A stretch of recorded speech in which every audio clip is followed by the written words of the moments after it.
pessoal, estamos aqui mais uma vez e na aula de hoje a gente tem que ser capaz de entender o que é uma equação do primeiro grau, como ela se comporta e como se resolve.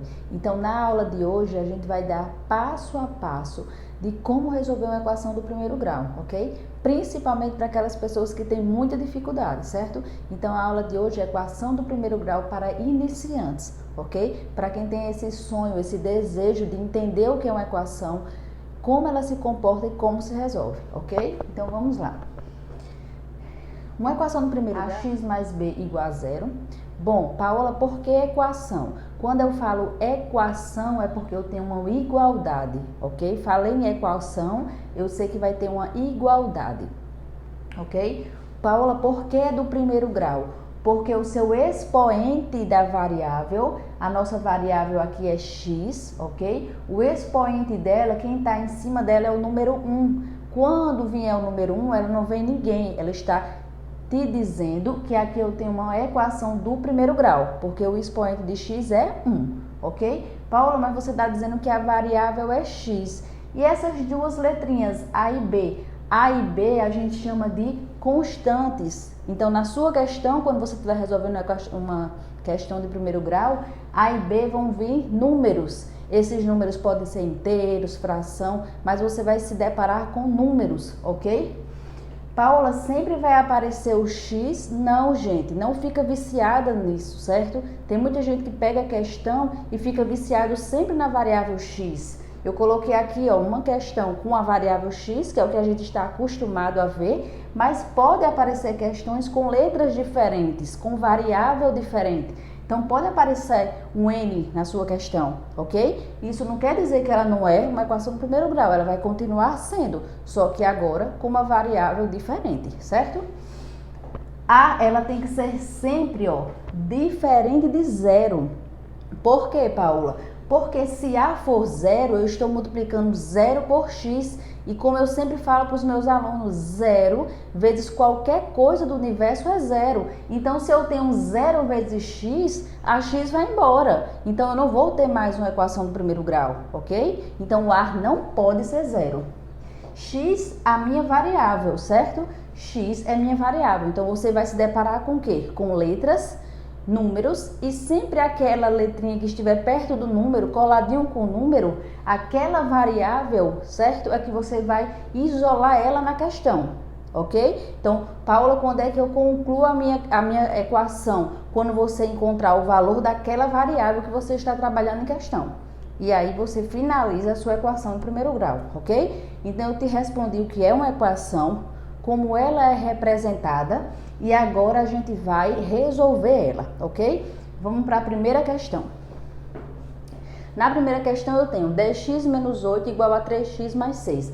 Paola, eu sei que é uma equação, sei. Tenho igualdade? Tenho. Ela é do primeiro grau? Sim. O seu expoente da variável que está em cima dela é 1, certo? Paola, e se tiver 2, se tiver 3, o expoente? São assuntos de outras aulas. Equação do segundo grau, do terceiro grau. Aqui, o expoente 1 é a equação do primeiro grau. Logo, eu consigo resolver. Vou agora, ó, isolar minha variável. Tentar fazer com que a variável fique de um lado e os números fiquem do outro lado. Cuidado com essa parte também. Muitos alunos meus, até na graduação, querem somar letras e números. Não, gente. Letra só soma letra e número só soma número, ok? Então, quando você tiver, por exemplo, Paola, quanto é x mais y? Gente, x mais y são variáveis diferentes. Você só vai somar variáveis iguais. X só soma com x, y só soma com y. Então, não vai querer somar as coisas. Não vai querer somar 10x menos 8 porque é variável com letra, é variável com número, ok? Você só pode somar variável com variável. Olha só, o costume que a gente tem sempre nas equações é colocar letras de um número, letras de um lado e número do outro lado. Geralmente as letras ficam do lado esquerdo e os números do lado direito. Então, olha só, 10x, eu vou repetir, porque eu falei agora, ó, não posso somar com números, e vou trazer 3x para o lado esquerdo. Se ele está somando na minha equação, ele passa para o outro lado subtraindo. Então, menos 3x. Vou repetir o 6 que está no outro membro, né, no segundo membro, e vou passar 8 para o outro lado. Então, se 8 está subtraindo, ele passa somando. Agora sim, agora eu consigo fazer a minha equação, porque as letrinhas estão perto uma da outra, então eu consigo somar, e os números estão perto, eu consigo somar, ok? Olha só, sinais opostos, eu faço o quê? Eu pego o sinal do número maior e subtraio. 10 menos 3, 7x. Igual a números com sinais iguais, eu vou repetir o sinal e somar. Só que lá na nossa aulinha que tem aqui no YouTube de jogo de sinais, a gente aprendeu que o quê? Se eu tenho sinais iguais e se for demais, eu não preciso colocá-lo, certo? Então, geralmente eu não coloco o sinal. Então, 8 mais 6, 14.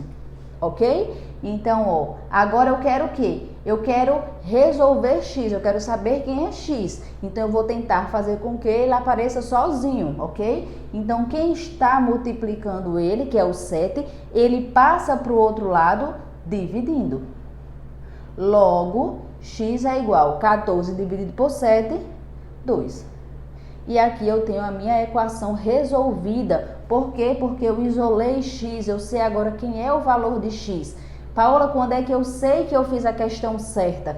Quando você pegar o valor de x, substituir na sua equação inicial e ela der um membro igual ao outro. Olha só, x igual a 2. 10 vezes 2, 20. 20 menos 8, 12, não é isso?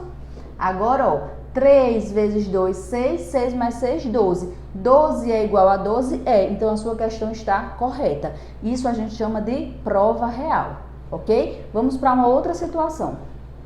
Uma outra situação é se eu tiver fração, ok? Eu só posso resolver essa fração se eu tiver denominadores iguais. Então, eu tenho que reduzir essa fração para que ela fique com denominadores iguais. E uma das formas de resolver essa equação é eu pegando os denominadores e multiplicar. Então, eu tenho, ó, 3 vezes 4, 12, vezes 1 invisível que tem aqui, 12. Então, eu estou, ó, reduzindo para um mesmo denominador.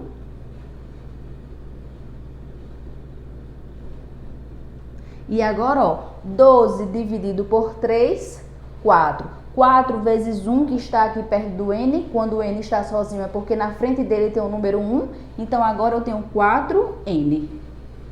12 dividido por 4, 3. Cuidado agora, ó, que o 3 está multiplicando tudo que está em cima, então cuidado para não resolver com pressa, ok? 3 está multiplicando n mais 2, então coloca parêntese, porque agora, quando eu for resolver na outra etapa, eu vou respeitar, ó, essa regrinha que a gente chama lá de chuveirinho, né? Eu vou pegar 3, multiplicar n, depois 3, multiplicar 2. Cuidado com essa parte, ok? Agora, ó, 12 dividido por 1, que tem aqui embaixo, 12. 12 vezes 4, 48.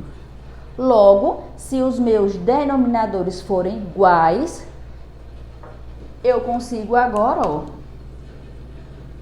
esquecer esses denominadores e deixar apenas o numerador. Então, eu vou ter 4n mais chuveirinho, 3 vezes n, 3n. Sinais iguais, ó, mais com mais dá mais, porque na multiplicação, mais com mais é mais. 3 vezes 2, 6, igual a 48. Cheguei naquela etapa que agora eu coloco variável de um lado e número do outro, ok? Olha só, sinais iguais, somo 4 mais 3, 7n, não é isso? Igual a 48, tô com 6 somando, ele vai passar o quê? Ó, subtraindo.